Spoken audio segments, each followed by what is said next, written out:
Welcome to the deep dive. Our mission here is pretty straightforward. We take your sources, we unpack them, and we really try to get straight to the heart of what matters. Today, we're diving into something pretty fascinating based on the sources you've provided.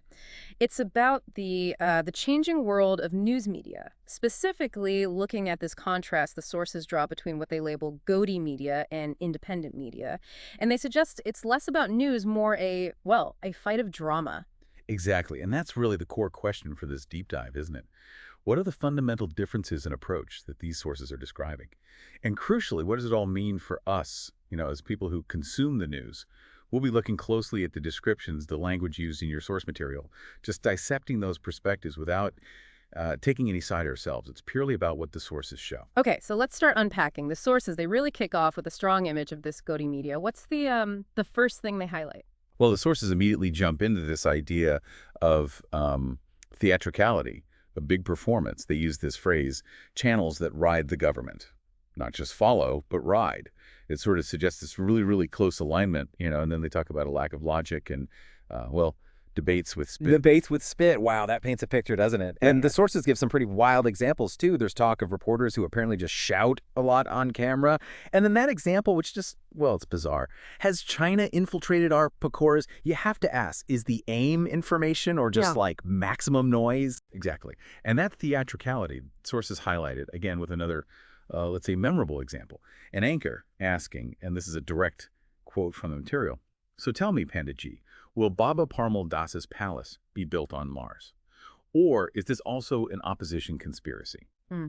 I mean, it's clearly designed to provoke, right? Yeah. Not to find an actual answer. Yeah. And the audience reaction the source describes is just this exasperated, bro, I came to check the weather. Yeah. It really shows this huge gap, this disconnect between maybe what some people expect, just the facts, and what's delivered. And for us, the consumers, you have to wonder, how does that style affect, just basic clarity, getting the information you need? Yeah, it's a very vivid, maybe slightly chaotic image of Gody media from these sources. Okay, so what about the other side? How do the materials describe independent media? It's a very different portrayal. The sources describe them as the ones who show truth, but, and this is key, they're also shown as gasping in what the sources call the TRP jungle, the ratings game, television rating points, where viewership is everything. So it immediately suggests this struggle, a fight just to be seen, perhaps, even while focusing on, well, different kinds of stories. A struggle for visibility, even though they're trying to show truth, as the sources put it. And the examples of their stories are so much more, grounded, aren't they? The sources say their news might start with something like, today we will show you that there are still no chairs in the village school. Quite a contrast to the Mars Palace or the Pecora situation. A huge contrast.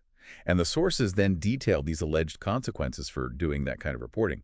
They talk about it, anti-national content detected. Notice, just sort of appearing on their office door. And maybe even more telling is the supposed government reaction the sources describe.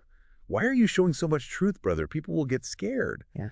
It really highlights the potential pressures, the resistant media might face when they report facts that are maybe inconvenient or don't fit a certain narrative. It poses a real question about the challenges involved in reporting unvarnished truth. Right, and this is where it gets really interesting, I think, where the sources put the two styles side by side. You get Gody media with headlines like, exclusive tonight at 9 p.m., opposition sneezed. Seriously. And then independent media offering, inside story, no rations reached village for 6 months. The difference in what they choose to focus on is just stark. It really is. Yeah. And it presents this potential dilemma for us, the audience. The sources even offer an explanation for why independent media might get fewer views. They say it lacks the flashing graphics. And it doesn't have that fierce competition between anti-national and patriot, which apparently draws people in. It's almost like the drama is the main attraction for some. And the sources capture that audience view so well. Brother, do we want to see truth or spectacle? We're sitting with popcorn. That really just nails the tension, doesn't it? Are we tuning in because we want to be informed, or are we actually looking for entertainment? Even if that entertainment is, light on substance or maybe even misleading, it makes you think about what's really driving our choices when we switch on the news. So wrapping this up, what's the big takeaway from this deep dive looking at these sources? It really feels like a call to reconsider how we watch news. The core message from the sources seems to be, don't just focus on the noise level. They literally say, don't look at how much the anchor is shouting, but ask yourself what they are hiding. It's a call for more active, more critical viewing. Absolutely. And there's this final thought from the source material that really packs a punch.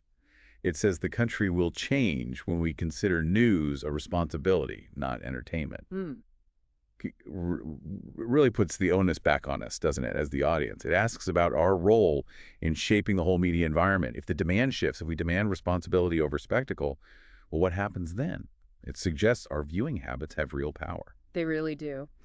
So, something to think about until our next deep dive. And remember that quirky closing from the source, get off the lap. Or wait, no, they corrected it to get off the mare and instead just drink tea with thought. So go think it over. Maybe look at the news a little differently next time.